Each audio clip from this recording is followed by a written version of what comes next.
This is The Locker Room on News 3. Hello and welcome inside our award-winning Locker Room show sponsored by your Hampton Roads Chevy dealers. I'm Megan Plain. Adam Winkler has the night off. Now the Washington football team plays its most important game of the season this Sunday when they host the Panthers.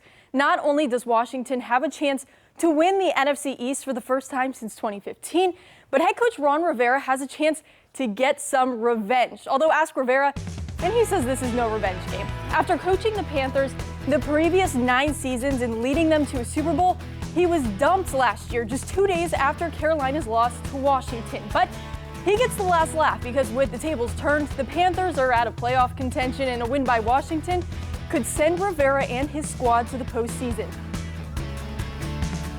To me, the emotions of the game is, I was there for 9 seasons, but this late in the season, it's different. If this had been our opener, believe me, it would have been a highly emotional game, but it's not. This is about the organization winning and getting into the playoffs, not Ron Rivera winning and getting revenge. That's the last thing I want this to be.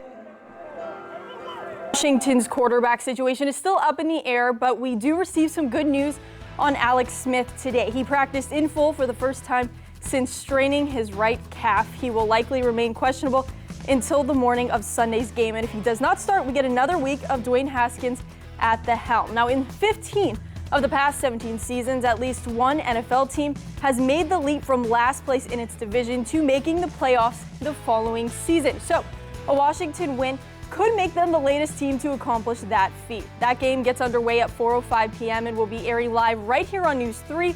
I'll also be at FedEx Field for the matchup, keeping you up to date with pre- and post-game coverage.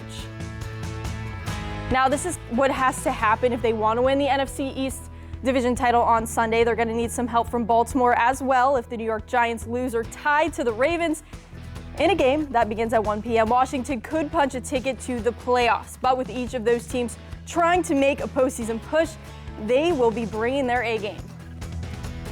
Right now, we're in the hunt, but we're out of the playoffs. So each and every week is a playoff week for us. So that's the mindset we got to have, and that's just what it is. We're fired up. I think we're working really hard to be ready to go, to really have a good performance here, and to play a playoff football game, which at the stakes that we're looking like, that's what this is. Now, I talked about some teams looking to make a playoff push. How about a team that has made the playoffs? The New Orleans Saints have a very Merry Christmas today, clinching their 4th straight NFC South title in their 52-33 win against the Vikings. And running back Alvin Kamara ties an NFL record, becoming the first player in 91 years to run for 6 touchdowns, matching the single-game record. The Vikings, on the other hand, do not have a very good Christmas and are officially eliminated from NFC playoff contention.